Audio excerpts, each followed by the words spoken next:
আসসালামু আলাইকুম এভরিওয়ান, আশা করি আপনারা সবাই ভালো আছেন। আজকে আমরা বানাবো পাইনাপেল আপসাইড ডাউন কেক। আর কেকটি বানাতে আমাদের প্রথমে যা লাগবে, সবার আগে চুলায় একটি প্যান বসিয়ে নেব। ক্যারামেল তৈরির জন্য এখানে 1 কাপ পরিমাণ চিনি দিয়ে দিব। এখন চুলার জালটি মিডিয়ামে দিয়ে দিব। তারপর আস্তে আস্তে করে একটি বাদামি রঙের ক্যারামেল তৈরি করে নেব। ক্যারামেলটি আমার হয়ে গেছে। এখন আমি কেক বানানোর মোল্ডে ক্যারামেলটি ঠান্ডা হওয়ার জন্য সেট করে নেব। এবার শুকনো উপকরণগুলো পরিমাণ মতো নিয়ে নেব। এখানে দিয়েছি 1 কাপ ময়দা, 1 টেবিল চামচ গুঁড়ো দুধ, 1 চা চামচ বেকিং পাউডার আর 1 চিমটি লবণ। এখন আমরা সবগুলো উপকরণকে একসাথে ভালো করে চেলে নিব।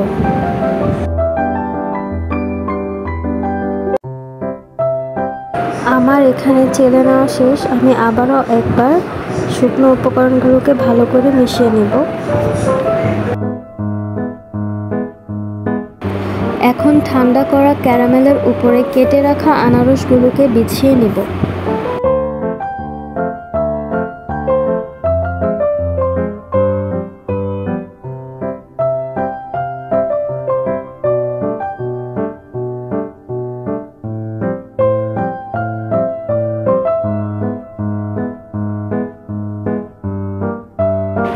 এখন আমার আনারসগুলো সুন্দর করে বিছিয়ে নেওয়া শেষ। এখন 3টি ডিমের সাদা অংশ এবং কুসুম আলাদা করে নেব।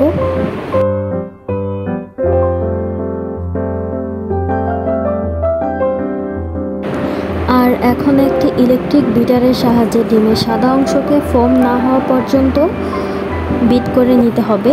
আর বিট করার সময় বিটারের স্পিড মিডিয়ামে থাকতে হবে। এখন এখানে 1/2 কাপ চিনি দিয়ে অল্প অল্প করে ভালো মতো বিট করে নিব।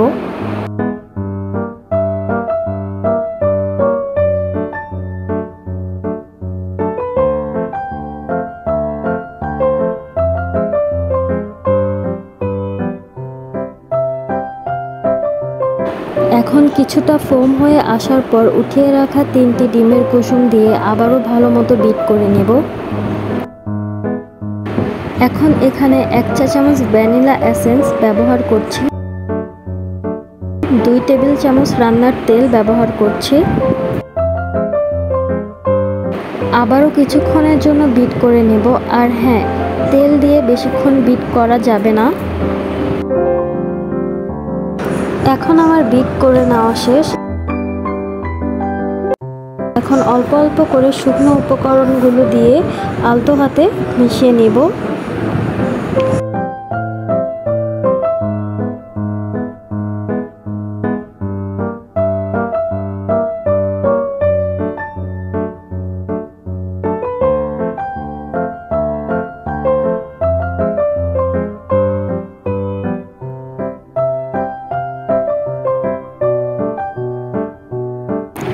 আমি এখানে শুকনো উপকরণের সাথে 2 টেবিল চামচ লিকুইড দুধ ব্যবহার করেছি।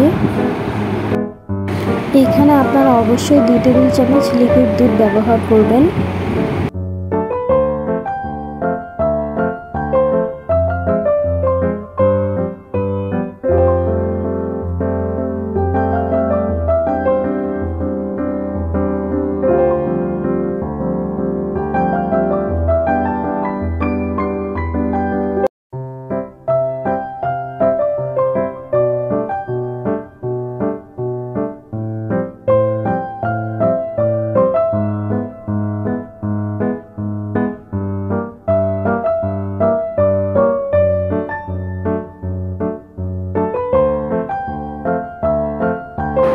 ঠিক অনেকক্ষণ সময় নিয়ে এভাবে শুকনো উপকরণগুলোকে আলতো হাতে মিশিয়ে নিতে হবে।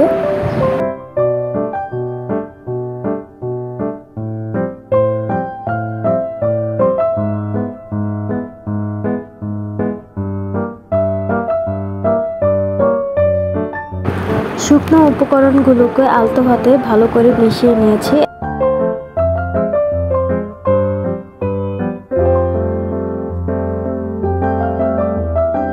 আগে থেকে আনারস বিছিয়ে নেওয়া মোল্ডে কেকের মিশ্রণটি ঢেলে দিব। এখানে কেকের মিশ্রণটি ঢেলে নেওয়া শেষ। এখন আমার এটা চুলায় দেওয়ার জন্য পুরোপুরি রেডি। আগে থেকে একটি পাতিল বসিয়ে বালি দিয়ে তার মধ্যে দুটি স্ট্যান্ড বসিয়ে নিয়েছি। 10 মিনিটের জন্য চুলায় পাতিলটি প্রিহিট করে নিব। এখন আমার কেকটি দিয়ে দিব। কেকটি ঢেকে দেওয়ার সময় উপরে ভার কিছু দিতে হবে যেন ভিতরের বাতাস বাহিরে না বের হয়ে আসে। আর কেকটি আমরা 40 মিনিট বেক করব।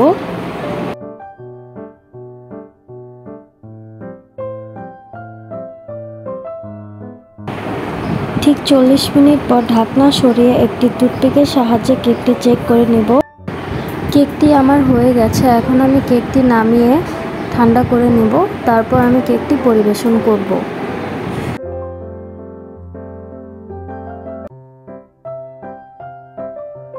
এখন আমার কেকটি পুরোপুরি ঠান্ডা হয়ে গেছে। এখন আমি আপনাদেরকে মোল্ড আউট করে কেকটি দেখাবো।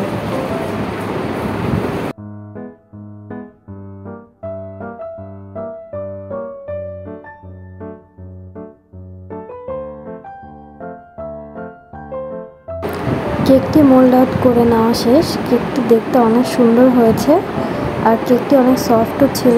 এতক্ষণ আমার সাথে থাকার জন্য আপনাদের সবাইকে ধন্যবাদ।